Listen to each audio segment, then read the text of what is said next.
Hola a todos, muy buenas tardes, bienvenidos a serenitymarkets.com. Les habla José Luis Cárpatos y esta es nuestra crónica de cierre de la sesión de hoy, lunes 10 de marzo. Empezamos a grabar a las 5 menos 5 de la tarde, hora española, 5 horas menos hora de Nueva York. Recuerden, por cierto, que en Estados Unidos han cambiado la hora este fin de semana y por lo tanto todo está sucediendo una hora antes de lo normal. Estaremos así 3 semanas, porque en Europa no cambiaremos la hora hasta dentro de 3 semanas. Por lo tanto, la apertura, perdón, será a las 2:30 hora española en lugar de las 3:30. El cierre a las 9 hora española en lugar de a las 10 de la noche. Y las noticias importantes de las 2:30 y las 4 pues se darán a la 1:30 y las 3 hora española. Esto es muy importante que lo tengamos en cuenta. Bueno, como podemos ver, un mercado que se está poniendo cada vez peor. La tendencia bajista que hay en Wall Street últimamente, pues hoy se está acelerando sobremanera con unas pérdidas graves del 2% en el S&P 500 y sobre todo en el Nasdaq, menos 3,05%. El Russell de pequeñas compañías baja 1,49%. Pero resulta fundamental para entender lo que está pasando en el mercado, fundamental, porque si no vamos a ir por donde no es, que vean esto que les acabo de poner en la pantalla. En medio de estas pérdidas tan extraordinarias, miren al ETF que le da a todos los valores del S&P 500 la misma ponderación. El RSP, menos 0,07%. También está en la media de 200, pero con muchísima menos tensión. Pero vuelvo a repetir, menos 0,06% en este momento, menos 2% el otro. Bueno, creo que no hace falta que insista más en demostrarles que no hay ninguna duda, ¿no? Que todo lo que está pasando se debe única y exclusivamente a los 7 magníficos. Está saliendo dinero en tropel de los 7 magníficos y está entrando en sectores defensivos. Los sectores defensivos están subiendo. Como ven, es espectacular totalmente la divergencia entre el S&P 500 normal y el de todos los valores con igual ponderación, pero es que la semana pasada el S&P 500 normal bajó mucho, bajó un 3 y el RSP ganó un 2. Por lo tanto, es problemático que le echemos la culpa de lo que está pasando, los aranceles, que si la ruleta de titulares de Trump, que si tal, que si igual, que también está influyendo, pero ese no es el problema, es que no lo vemos, lo tenemos delante, pero veo que muchos operadores, muchas agencias de noticias, sobre todo, no ven dónde está el problema está aquí.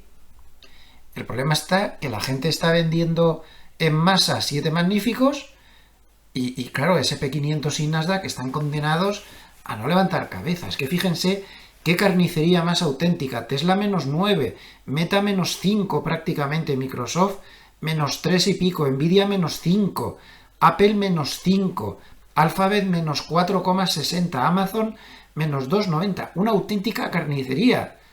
Y le podemos echar la culpa a los aranceles y a lo que ha dicho Trump y no sé qué, pero no ese es el problema está aquí.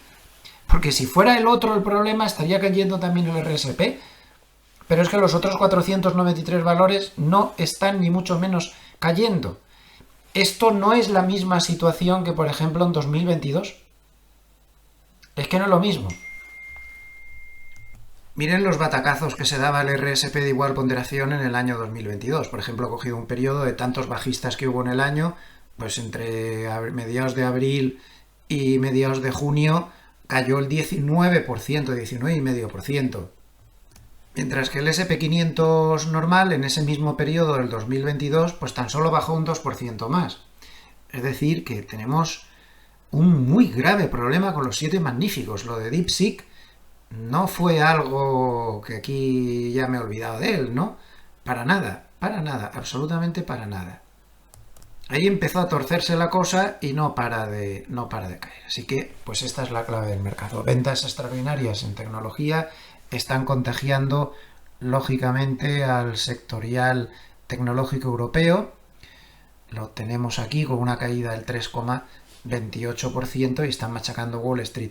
El índice VIX de volatilidad además está muy alto, 13,54 hasta 26,41.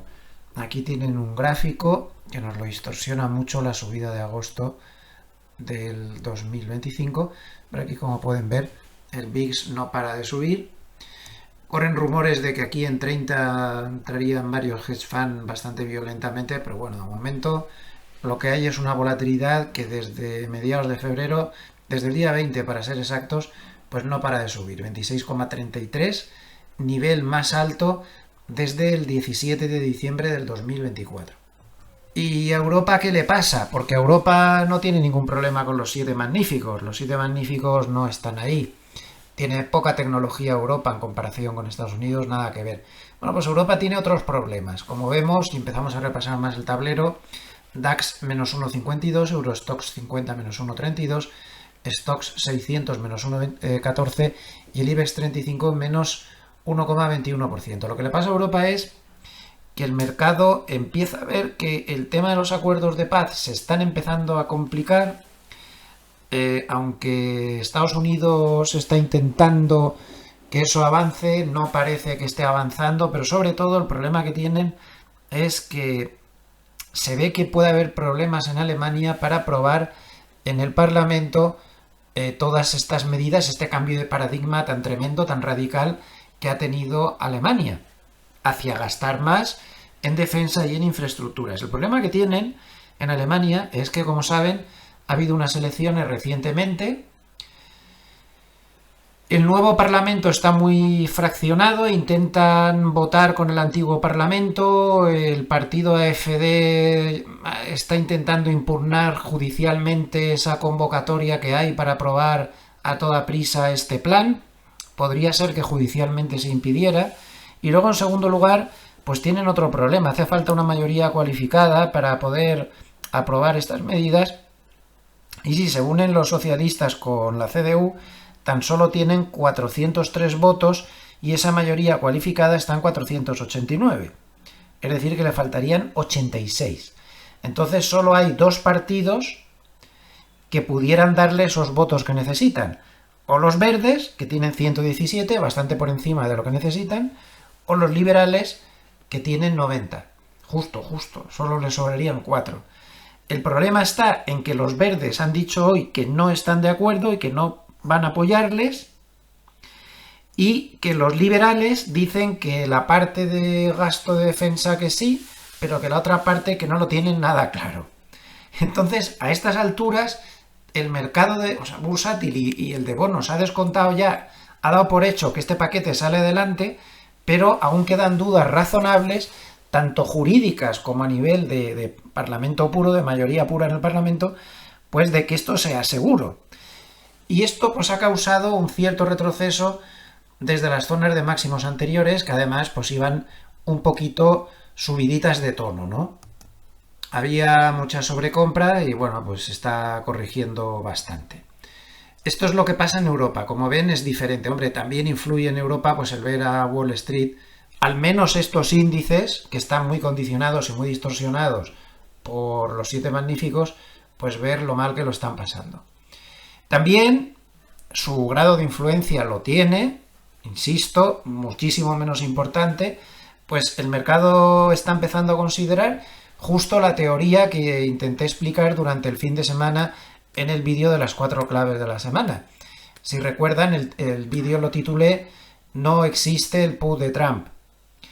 Cuidado, ese era el título del vídeo, porque bajo la hipótesis que manejo, que puede estar equivocada, claro, ¿por qué no hay put de Trump? Pues porque Trump estaría pensando en una recesión rápida, controlada, rápida, pero recesión que pudiera hacer bajar a los tipos de interés fuertemente, que pudiera definitivamente alejar cualquier expectativa de complicaciones con la inflación, para entonces a continuación, después de esa recesión rápida, entrar a saco con medidas a favor de crecimiento, bajar fuertemente los impuestos, desregulaciones y otra serie de medidas que ya no le costarían tanto dinero público, ¿no?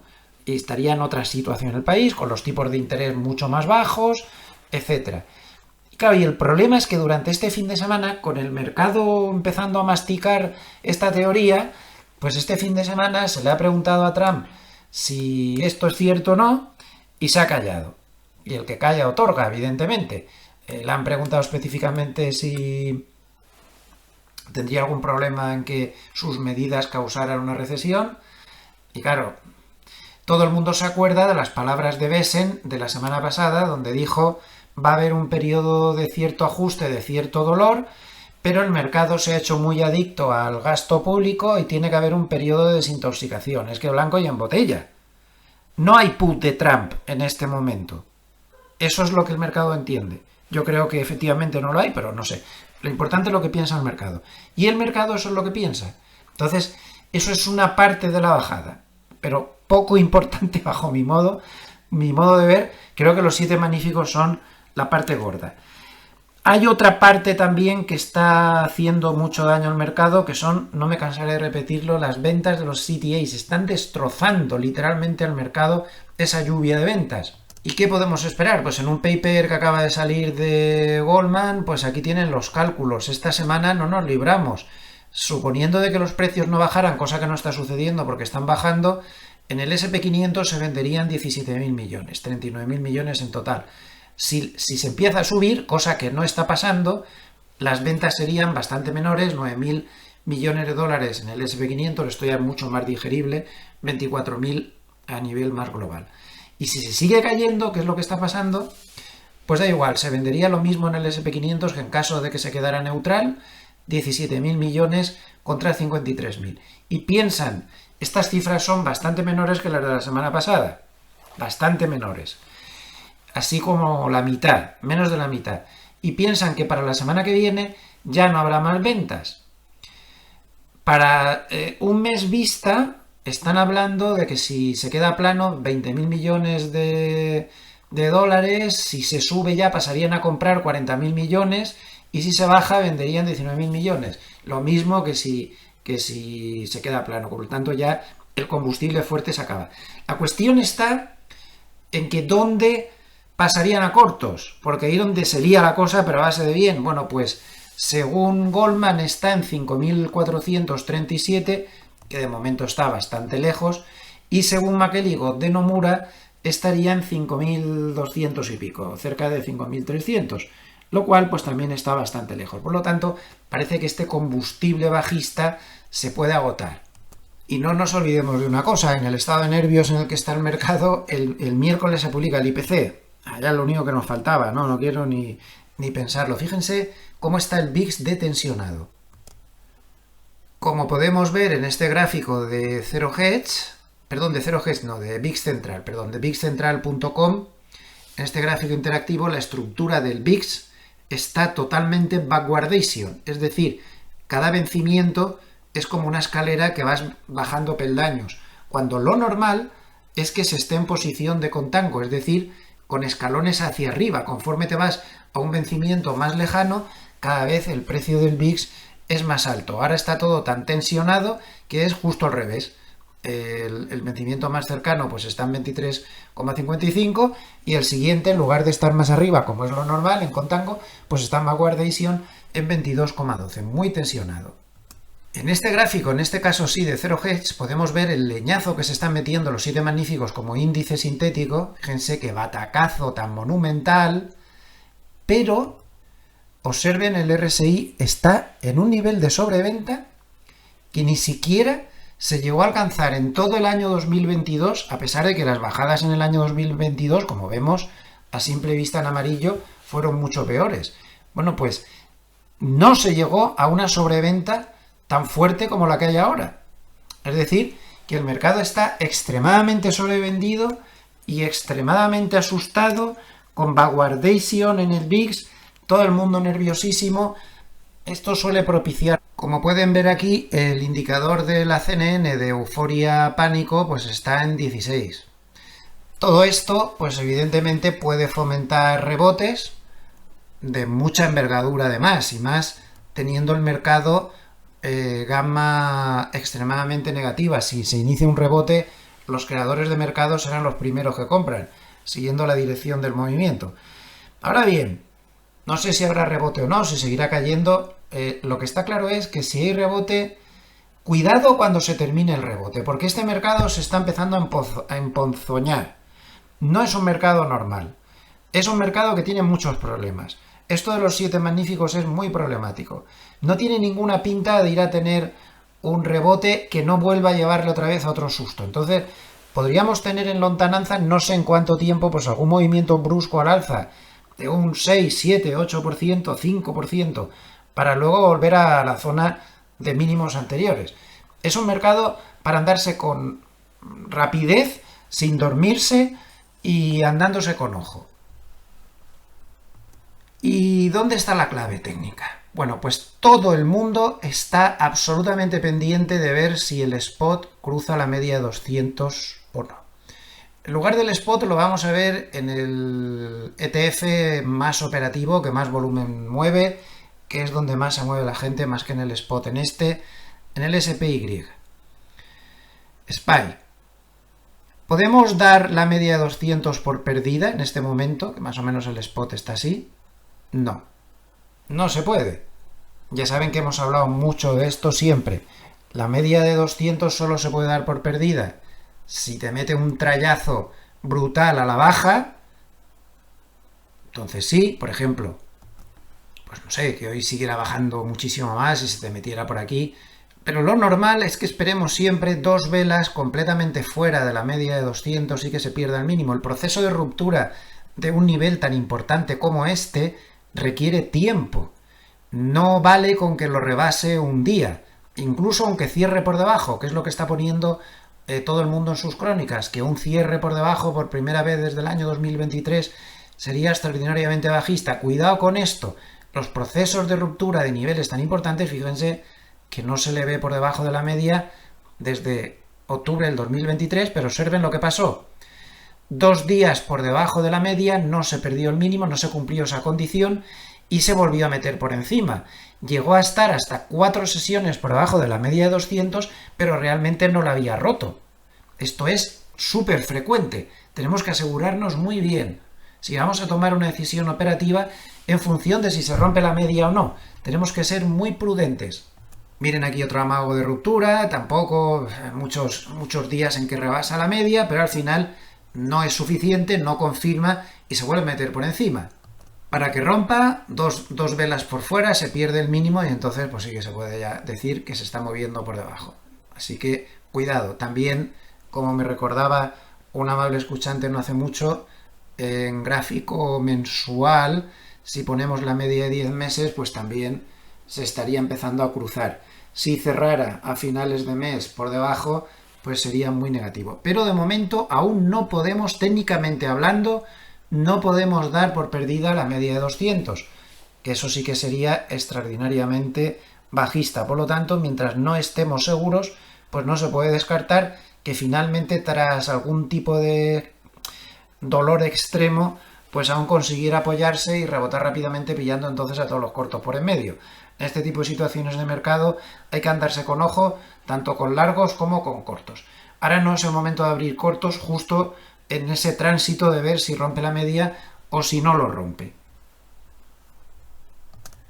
Tienen todos los datos. Si les ha gustado este vídeo, les agradecería mucho un like o que se suscriban al canal si aún no lo han hecho. A nivel de vídeos personales, pues dado los nervios que hay, estén atentos porque si se moviera mucho de aquí al cierre haría algún vídeo rápido de unos pocos minutos explicando lo que haya sucedido. Si no es así, pues nos vemos mañana a la apertura como todos los días. Muchísimas gracias a todos por estar ahí un día más. Les envío saludos desde Suiza. Gracias. Hasta pronto.